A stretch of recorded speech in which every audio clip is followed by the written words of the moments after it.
I'm investigative journalist Molly Barrows. For years, I've covered the stories that made headlines in Northwest Florida and all along the Gulf Coast. Murders, missing persons, and mysteries of all kinds. These cases are far from over for many victims because the full story has yet to surface. Join me for Gulf Coast Confidential, where I dive into the saltier side of the South and expose the lies, greed, and corruption that often weighs down the truth. It's time to turn the tide and get a shot at justice. Hi, I'm investigative journalist Molly Barrows. I've been covering crime in Florida's Panhandle for years now, and welcome to my series, Gulf Coast Confidential. From murders to mysteries, I explore some of the saltier stories that surface in Northwest Florida and all along the Gulf of Mexico. My co-host is Pam Hill. Sadly, Pam's sister Sharon was murdered by her own son on Christmas Eve of 2013, and because of that, she has a unique perspective on a lot of these cases that I talk about on Gulf Coast Confidential. As a survivor of violent crime, a grief and loneliness researcher, as well as a pharmacist. So I'm always glad to have Pam on board. Thanks for joining me. You're welcome. Thanks for having me. Absolutely. Well, today we're talking about a story that was another headline maker here in Pensacola area, and I called it Armed to the Teeth. It's about a Pensacola dentist who lost his license after decades of complaints that he was deviant, threatening, and sexually abusive, not just to patients, but to employees. And this is a crazy case, Pam. It is crazy. The more I read about it, the more I just can't even believe it. It takes another twist, turn, and like, how did that keep happening? I know. Well, over the years, as I mentioned, I was a crime reporter. And so I always found myself in so many positions talking to victims of crime and especially victims of sex abuse, because for decades, people didn't necessarily care what they had to say. If it was a he said, she said sort of incident before, the Me Too movement came along, it was difficult. I remember having like little head-to-head battles with some of my, bosses, news directors or whatever, saying, I want to put this story out. It's what she said. Here, I have enough documentation to show that she was in this situation. And even though no charges were filed, there was an investigation and here's what happened.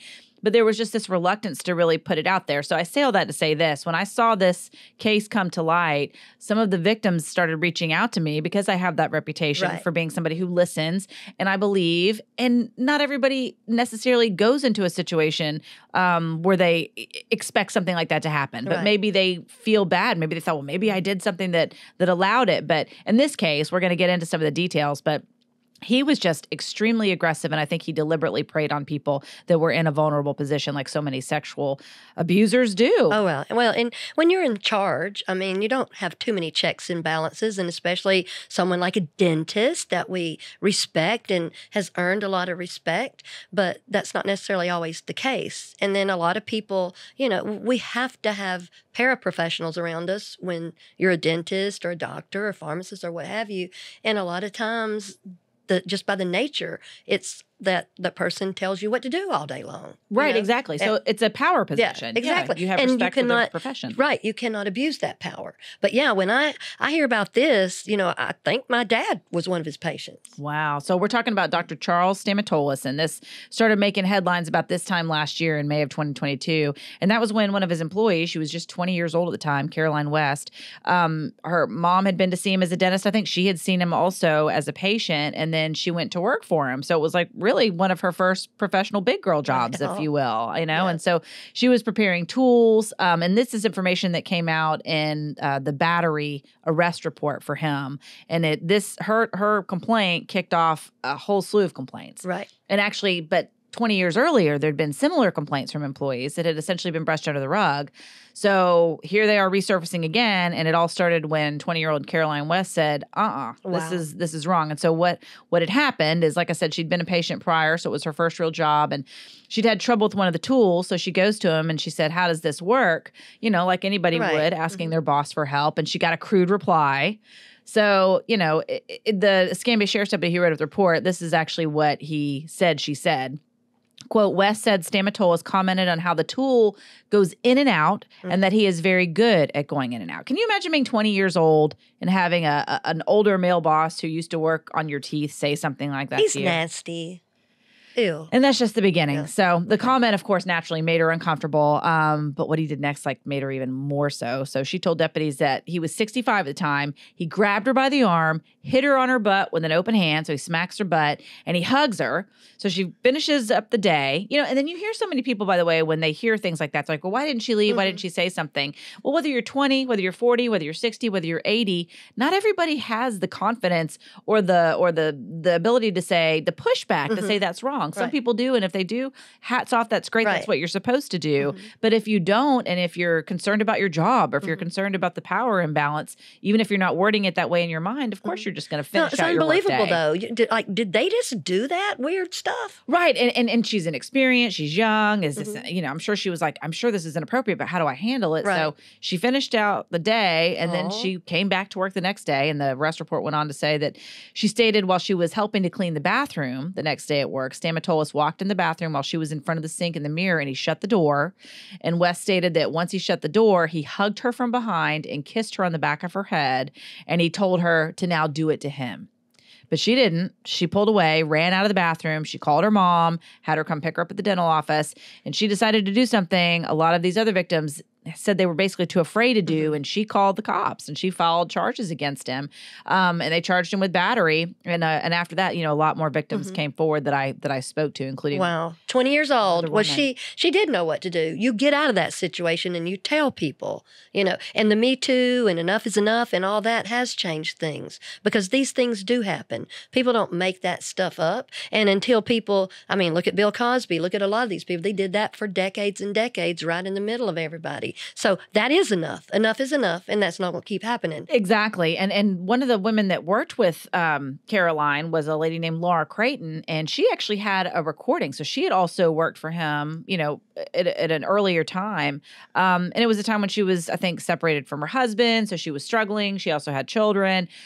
She needed the job. And immediately he was doing the same things with her, making these inappropriate. So being an older woman, she just basically started she didn't want to lose the job, but she just made sure that she was never alone with him. Yeah. But, talking to her, talking to Caroline, and I've talked to other basically women that work for him as well, it's this pattern that emerges of him trying to get them alone, him constantly making inappropriate comments, like talking about, the way he emphasizes, like what he did with Caroline, I'm good at going in and out. He would make these sexual inferences and references to all the dentistry terms, whether it was drilling a patient or along those lines.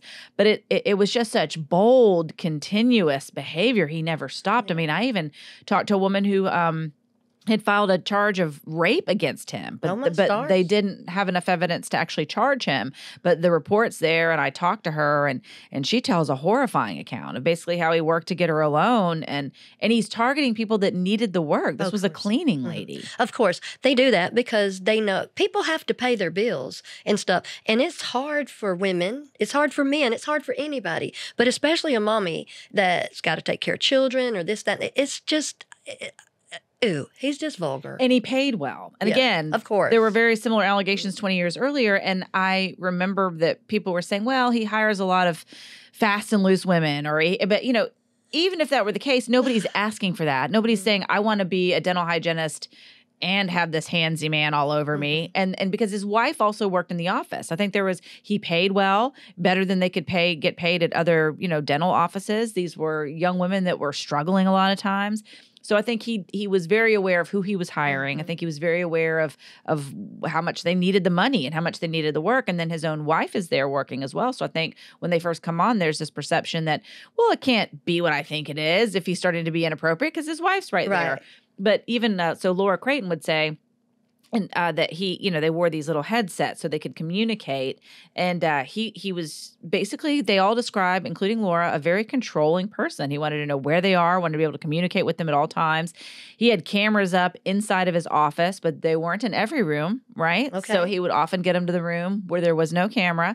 And that's what he did to Laura Creighton. And she actually has a audio recording, which he said was taken illegally, but she described for me what was on this audio recording. She saw where it was going. He cornered her in an upstairs room of his dentist office and basically was trying to get her to touch him, and he exposed himself. He unzipped his pants, and she said you can hear him unzipping it on this recording. And she said she was like, "No, doc, no." And then she basically just turned and ran out of the room. And I think she found another job shortly thereafter. But, other patients talk about stories where, and so once Caroline West came forward, that's when all these other patients started coming forward as well. And initially, Caroline West, because I put her name out there, even though the name was not on the sheriff's office report, it was on the clerk of court's report. And she was initially not happy that I'd put her name out there because she said, "I don't want people to know it's me." And I said, "Well, they're going to know it's you because it goes to trial." Yes, they're going to know. And I said, in order to be heard, sometimes it is uncomfortable. I don't blame her for not wanting it. That's an embarrassing situation to have happened, but it's not her fault. Right. No. And the fact that she did talk and did file charges, other people followed suit. And I think it was because of that and because of the publicity.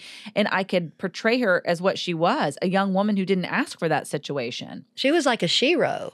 She jumped to the front. And of course, she's timid about it. She's just 20. And these are bizarro things. This is weird stuff, even for me at 63. I mean, people don't just do that. I believe most people are inherently good, but some people create their own house of horrors. Right. And so then and I'm going to recap a little bit. People started digging into his background. So I'm going to recap just a little bit of what they found. Okay. So, again, I told you like 20 years earlier, I remember the station that I worked for, we covered these same type allegations, but they went away. I mean, there were lawsuits. Some of the charges were found to be valid, and he was ordered to pay restitution in civil court, which some of them had to take him back to court to pay restitution. So I'm digging through some of these old records, as well as, other complaints, and come to find out that in 1995, he had been in Georgia, and the Georgia Board of Dentistry revoked his license to practice dentistry for standard of care violations that occurred while he was already on probation for similar complaints. And in 1990, his license was suspended for a month, followed by 2 years probation.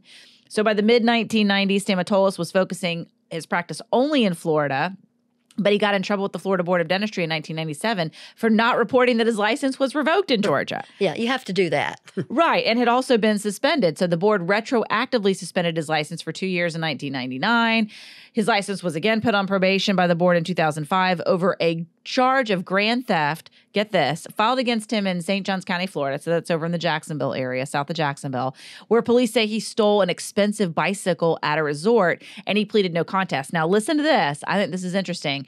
The board wrote in that complaint against him, quote, "In order to practice dentistry, the individual should possess good moral character. Through his crime, Stamatolis has revealed lack of moral character, a sense of dishonesty, and a disregard for the law, characteristics that are in direct conflict with good moral character and which cast serious doubt on his ability to practice dentistry."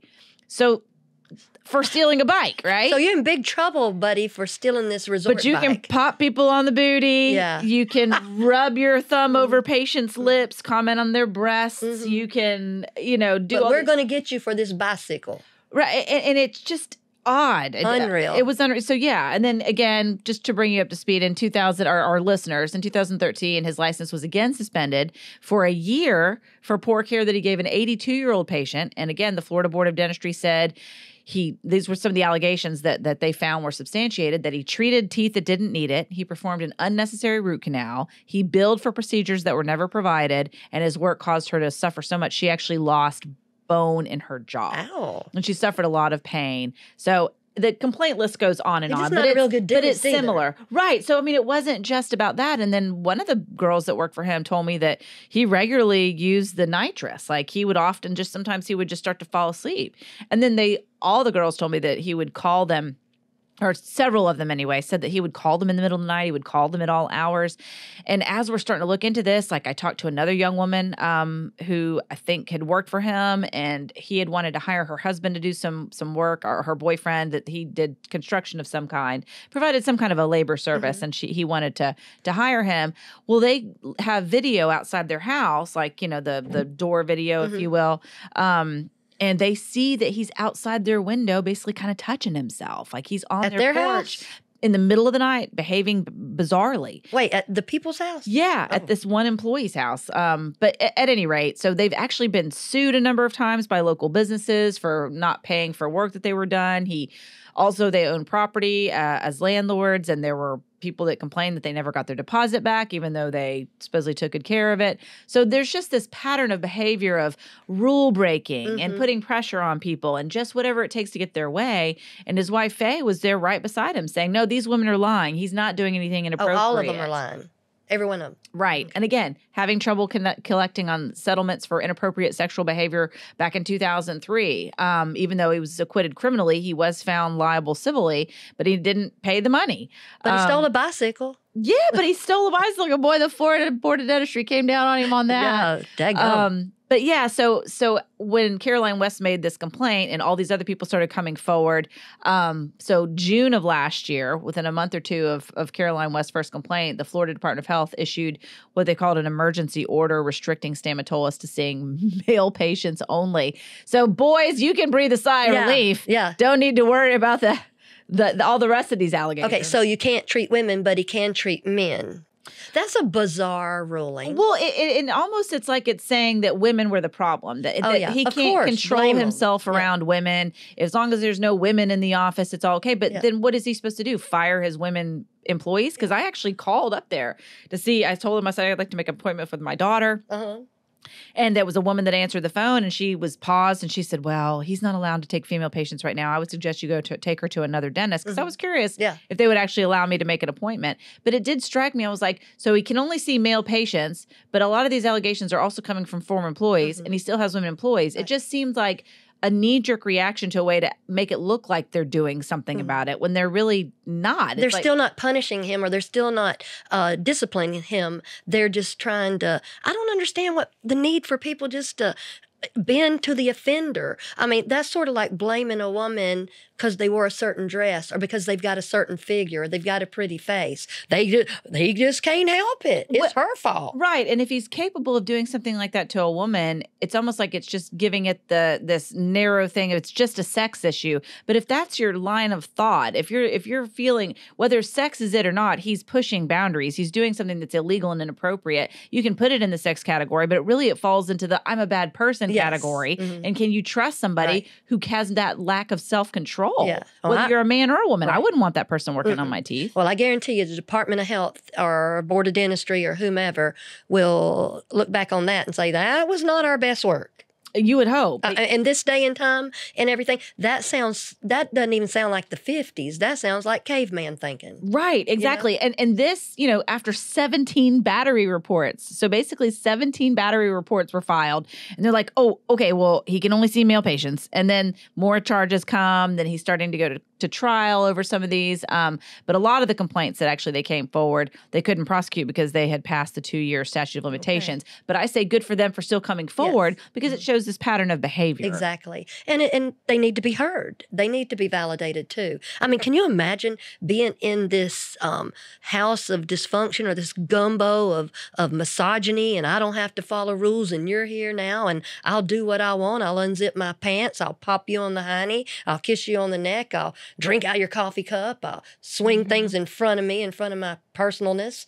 I'll do what I want and you'll like it. Right. And what Pam's talking about is some of the people that I talked to tell stories about all of his inappropriate behavior. So I'll tell you a little bit about it. Again, a lot of them were afraid to come forward, but they did talk to me, about what they experienced. And to your point, like he regularly referred to himself as a god because Stamatolis is a Greek name. So he said he was a Greek god and he was like a lover. Oh. He also liked to carry firearms. All the girls said that he carried, he had a license to carry, concealed a weapon, as well as had a trunk full of weapons. They went to a Christmas party at his house, said he had a room full of weapons there, all kinds. Well, it does seem like he likes to think that he's untouchable and maybe tough guy kind of. I just asking. But they said they even saw like one of those long, almost like a bazooka type gun that had sat on the floor with like prongs, like on a stand. But basically, his overall attitude was that he was untouchable and above the law. And in recent months, it just seemed to get worse. So I'll tell you a little about what some of the patients were reporting. One of them, Jerry Jones, I also spoke to her. Just a sweet lady who was getting work done. But to his type. So one thing we haven't mentioned is what some of the victims would say. Like when they worked for him, the employees would say, here's $100. Why don't you go get your blonde highlights? Go get some blonde highlights. Get it blonde like I like it. Oh. Go get your nails done. I like for you to dress a certain way. I like for you to look a certain way. And, it's $100. So a lot of them would pocket it. They'd do it just to make them happy. Because again, these are young women that some of them are coming from backgrounds where money was scarce. And so this was more money than they'd ever seen. Whether it's appropriate or not to take it, probably not. You got to expect that there's going to be some sort of expectation when you do take cash like that. Yeah. Doesn't mean it's right. But again, I mentioned that because of the blonde. So Jerry Jones, beautiful blonde woman, sweet as can be. And she came forward after Caroline West as well. And she reported the doctor for basically 2 years for frightening, sexually inappropriate behavior. She told deputies he came on to her so strongly and persistently when she was in his office, she was afraid she was going to be raped. He wouldn't take no for an answer. He followed her around the office. She said it was already thought it was strange that he called her late at night too, after she had a tooth removed. And this was in March of last year, and that he had seemed hyper. So again, going back to those reports that he stayed up all night, some of the women that he worked with felt like he was using that nitrous and other drugs and was staying up all night, but that never was proven per se. But in Jerry Jones's case, there was some consistent pattern, calling her, touching her lip, telling her she was beautiful, but being almost like in his own head, like not hearing her say no. Most of these women, he just didn't seem to care. I think there maybe was enjoyment of their fear. Right. No means no. Right. And she tried. And anyway, he said he repeatedly touched and complimented her. He stroked her lips with his finger. He asked about her sex life. He promised that he could, quote, satisfy her because he was like a god, end quote. And that was consistent with what another woman who had worked with him said, that he, said he was a god of dentistry. Another employee said that she was also fearful about retribution. So she told me to use a pseudonym, Karen. And this is what you're talking about, like waving appendages. She said he bought breakfast for the staff one time, and he came in with like all these taquitos from McDonald's, and before he even hands them, like he takes the taquitos and hangs it in front of his crotch and swings it back and forth like it's his penis, like it's his private part. Okay. Yeah. And then he basically looked at this table full of employees and he said, making a joke about it, said, pardon my language, but no one can fuck good like a Greek man. My goodness. Quote, end quote. So Karen had also hired an attorney and was talking to authorities. But she said she worked for a stomatologist for several years. He was often inappropriate with staff and patients. But she stayed because, like a lot of these girls, she was facing challenges in her personal life and she needed the good paying job.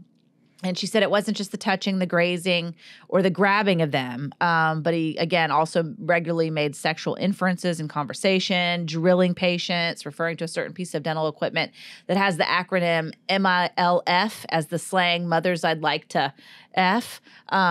And, like other employees, she said he also regularly gave them $100 to get their hair and nails done like he liked. And they thought he seemed, again, hyper and erratic.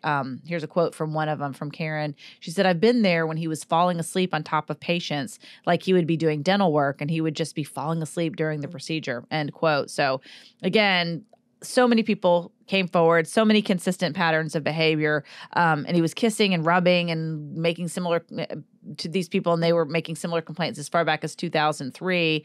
And even they said that, and here's the other thing, not only was he taking the nitrous oxide, a lot of them were saying he was overdosing them with nitrous oxide. Some of these girls were coming to having memory problems for days that didn't go away. In fact, the woman that I talked to who said that she had filed the rape charge that wasn't successfully prosecuted, if you will, or that she had filed the complaint, but he was never charged with it.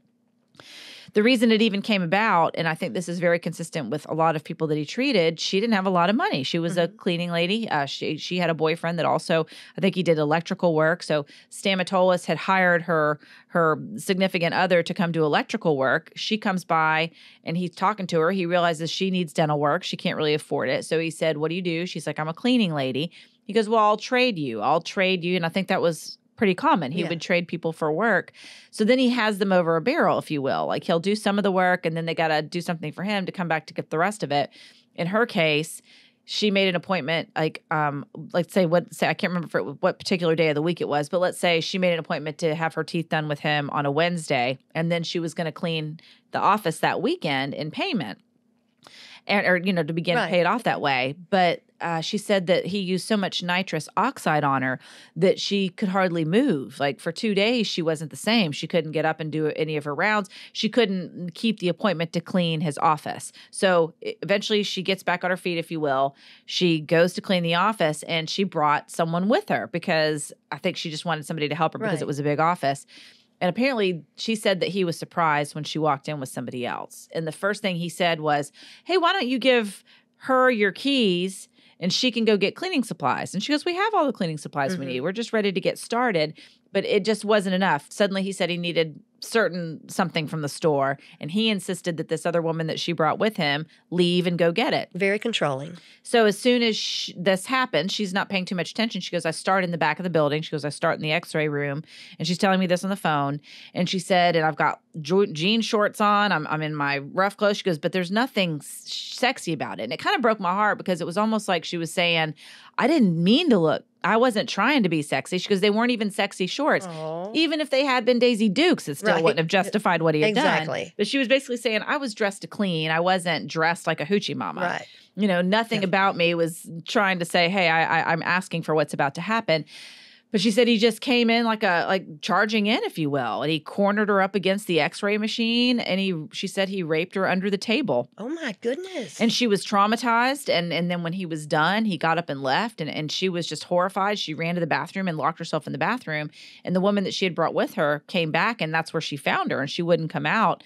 But anyway, she waited a while before she even reported it to the police, to the sheriff's office, and when she did, you can tell by reading the report that the deputy's really trying to hammer this out. I think he believed her, is the impression that I got. Again, I'm just reading this report.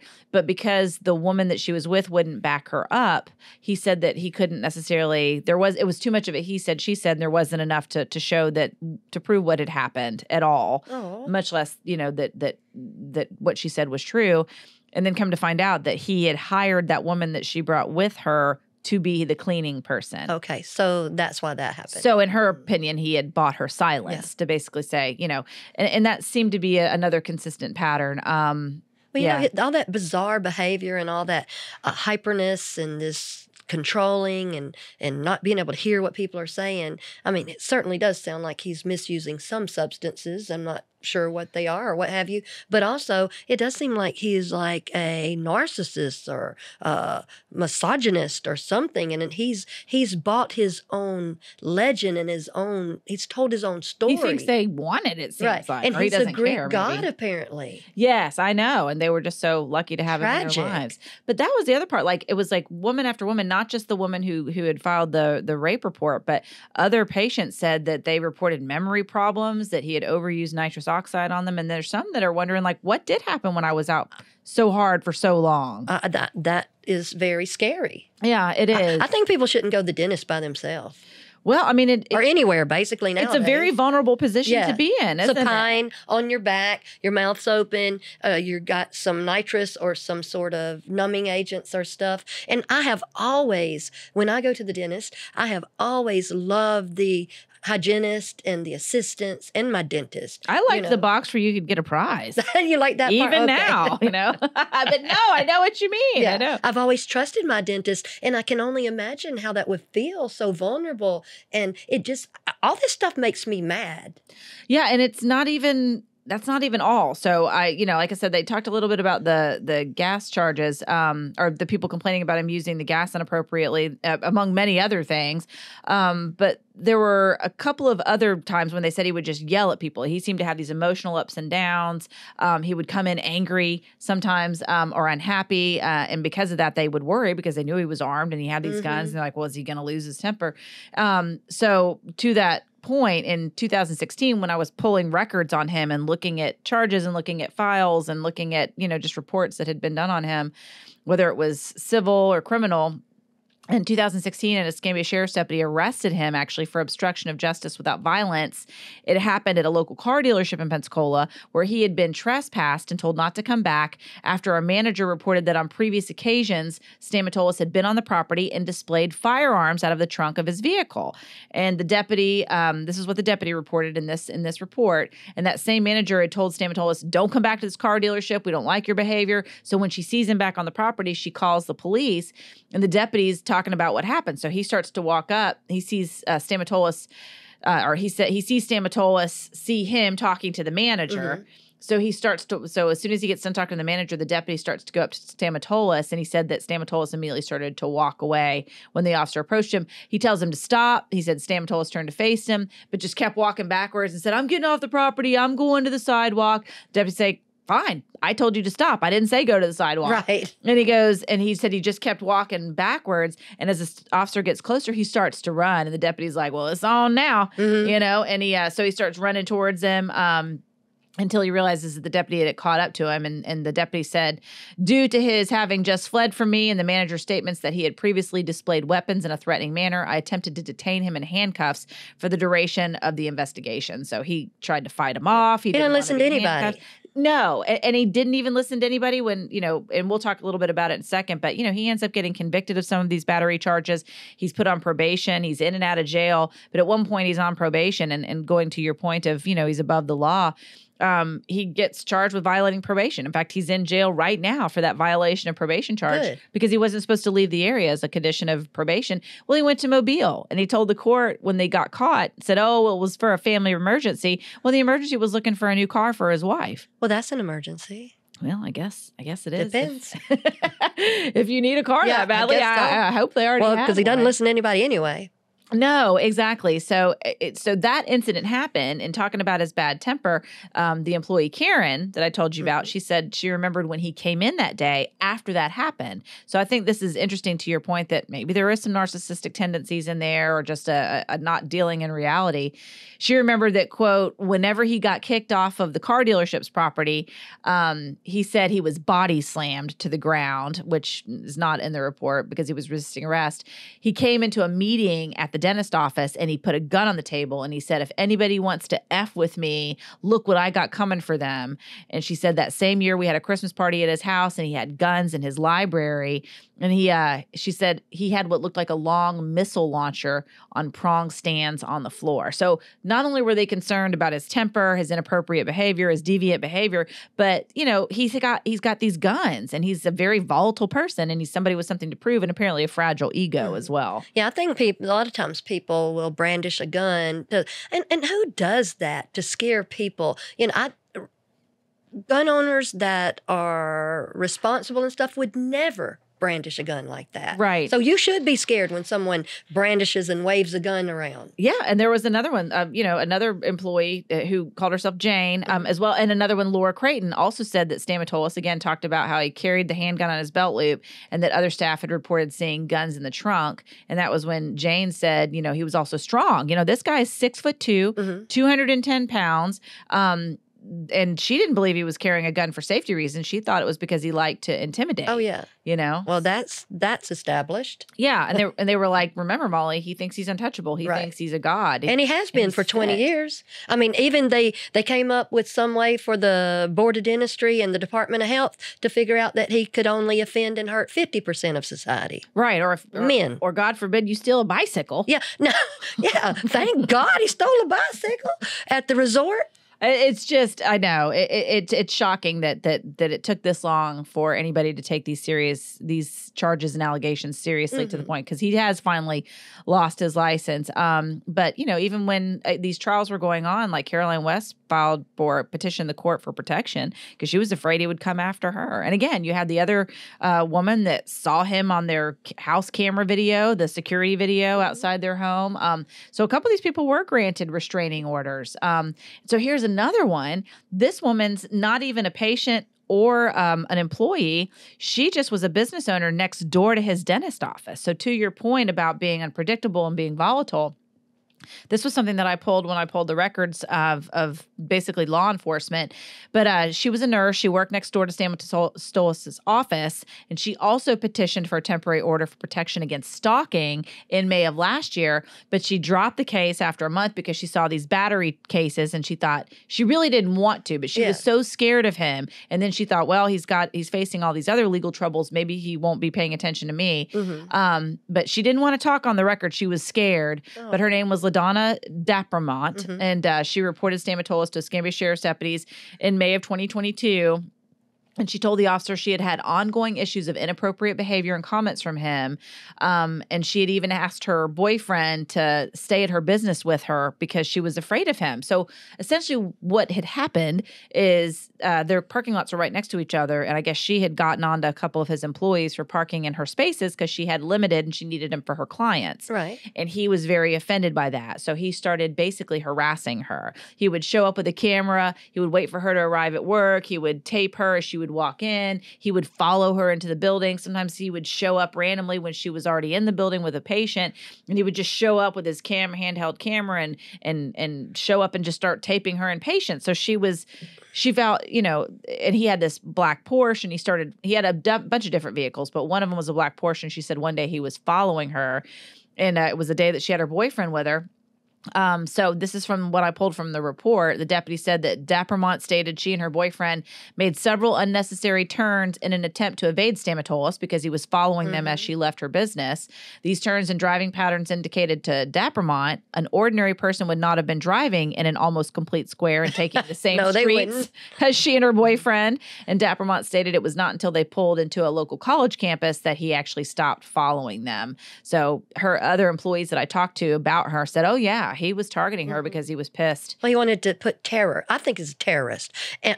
Just a terrorist. And who in the world? My little dentist doesn't have time to do all this tomfoolery and fraganackle crazy stuff, Well, and let's talk about the business owner on the other side of it. Okay. This is like a lighting store, and they didn't really want to go on camera per se or on the record, but he did say I could use what he said. And he said that they found where he was dumping his health records in their dumpster. Oh, yeah. I'm sure that's a big old HIPAA violation to probably millions of dollars. I tried to find out more about that. They said they reported it to the Department of Health at the time. I asked the Department of Health if there was a record, and I never got a response, but that's just terrifying. But I did ask him, I said, well, do you want to give your name? He goes, you can use what I said. He goes, but he goes, he'll figure out it's me. But he goes, I don't want to say anything because Molly, quote unquote, he's a strange cat. He is a strange cat. That man ain't never been truer. Well, I mean, what's going on? I'm serious. My doctor, my dentist, my pharmacist, my hairdresser, whomever, does not have time for all this. When did he practice dentistry? I don't know. Well, apparally, just in between lip rubs and terrorism. stalking, right? And Lord have mercy. Showing off his guns. So here's the other part that's so interesting. So it does seem to be, especially last year after Caroline West made this report, it was like around that time, apparently just for the beginning of last year for several months, he was just on this tear. And maybe he'd been on a tear previously, but when I pulled these records, it seemed like this was all happening. Like his behavior was escalating, if you will, and he was getting more and more bizarre and erratic. So this is a report that came in June of last year. A deputy said he was dispatched to a gas station where Stamatos had parked, this time his black Bentley, at some gas pumps. Okay. And the person who had called the deputy about it said that they could hear him speaking on the phone about, he was just real loud talking about skipping bail and heading to Tampa, Florida.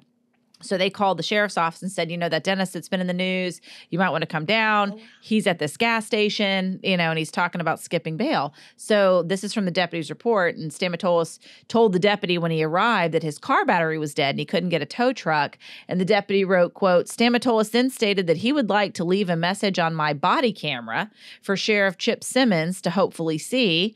And he said, hey, Chip, I don't dislike you, man. I gave you money last year, but you got to change that one, end quote. Wow. He does. He is a narcissist. And I mean, people throw that word around a lot, but I mean, listen to what you just told us. I know. And again, skipping probation and yelling out for Chip. Yelling out for Chip. Yeah. I mean, it makes you wonder what other deals he thinks he's done, Well, and when I talked to other people that didn't want to go on the record, but like people that tenants of a business that they rent their building from him. They say he always comes in and makes sure his gun's where they can see it. And he's already a tall guy, and it's not for like they all feel like it's done to intimidate, even though it's not a direct thing. But it's like if they complain about a problem with the building, he'll come in flashing that gun, almost like, well, I'll get to it when I get to it, kind of a thing. Yeah, like shut up. Right. Yeah. So I did ask for that video, but they said that it was now part of the investigation. So I couldn't. Okay, well, we'll see it soon. Yeah, I'd love to have get a look at it. But yeah, so the officer who reported that he had that video to the server, there was other reports where deputies said, and this is what I think is so crazy too, there was another local dentist, a guy named Walter Biggs, who wanted just to make an informational report about Stamatolis, and he told the police that he had known him since they were kids, and they had once been friends, but due to Stamatolis' behavior over the years, they were no longer in touch. So Biggs said that he had been communicating with the Florida Board of Dentistry about Stamatolis in light of the recent charges and his erratic behavior over the years. Biggs told the police that he believes Stamatolis needed his license to practice dentistry revoked. So after Biggs had contacted the board, Stamatolis, he said, then went by his office, collecting some papers and asking to see his friend Biggs, but Biggs wasn't there. He was on vacation. And so his staff called police because Stamatolis was acting erratically.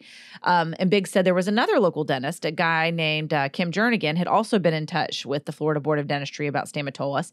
Stamatolis had also gone to Jernigan's office as well. And a few days later, they came home to find all the lights on their house on Pensacola Beach, what they say is something they didn't do. And so the report read like this, quote, "This occurrence was worrisome to him because Stamatolis had mentioned to his office staff that he had planned to go to the beach." Wow. Well, Dr. Biggs is an honorable man and a good dentist, and he was doing the right thing because a lot of people, obviously a bunch of people have done the wrong thing or cowered back. Dr. Biggs is being honorable. Yeah, and he also said that Stamatolis just showed up at a boat ramp one night. Like he was out there, he had a late day of boating, was with a friend, but that he was just, again, another case of acting erratically, acting intimidating. Bizarrely. He's going to roll up on these men, too, at their own office. I mean, what kind of crazy thinking is that? I'm going to go to your house, and I'm going to offend you, and I'm going to terrorize you in your own house. Because you don't like it that I'm doing this terrorizing. Yeah. Well, it's just like Cain and Abel to me. It's like, I don't want to change my behavior, so I'm going to hurt you or kill you or rape you or make you uncomfortable. Right. I don't want to change. How dare you complain? Yeah. Yeah, you're right. But yeah, so many of the victims wanted him to lose his license. And now that he has actually lost his license, I think there's a lot of relief and a sense of justice, like finally we've been heard, even if we have taken some hits from people who think maybe we put ourselves in this position. Nobody wants that. I mean, everybody likes a good job. I mean, and you have a boss that's handing you a couple extra $100, like they don't necessarily... They're not looking to be hired to do anything inappropriate. He opened that door, but it was a tough situation for them. So I think seeing him convicted, seeing him put in jail, seeing him held accountable, I think was a big relief for a lot of people. And also sad because he did do good work for some people as well who did speak up for him and say, he helped me. I couldn't really afford to go anywhere else. But again, as a reporter, that raises red flags to me. He saw a lot of people that couldn't afford to go anywhere else. So he consistently hired people, whether it was in his office or to do construction work or did work for patients that were in a vulnerable position, who didn't have as much money as he did, that didn't have the influence or the status in the community. And I think he did that on purpose to take advantage. Well, there's always going to be people that have more authority and more power and stuff. And to me, it's so lovely when you do work for somebody. I work for a family-owned business, and it's nice when people, when they see and they don't abuse that power, and they know, to keep things reined in. It's, of course, they have to have some rules and stuff, but they're not taking them out on you personally and making you pay for things this way and other. And by the way, I just think when people give you money just out of the blue sky, I just think that's a red flag. So when he did get his license revoked, the Florida Board of Dentistry said it was because basically he violated trust, and it was violated patient trust, which, my gosh, that seems pretty obvious. And their final order came after the Florida Department of Health filed an administrative complaint against Stamatolis for 2 misdemeanor battery charges that he faced in Pensacola. And the cases were essentially one from December 2020, an incident where Stamatolis patted a female patient's breast while she was in the operating chair and complimented her on her physical appearance. The second count in the complaint outlines that Stamatolis asked a female patient about her sexual activity in her dating life. So after his trial in October, he was convicted in one of his battery cases, and he was sentenced to 9 months in the Escambia County Jail. Stamatolis also later pleaded no contest in January of this year to his remaining 6 battery charges. And it's interesting, the state attorney's office announced that it's not going to prosecute him for a felony battery charge from 2022, basically because the victim, I believe that was an older woman who said, I just don't want to put myself through it. She was 74.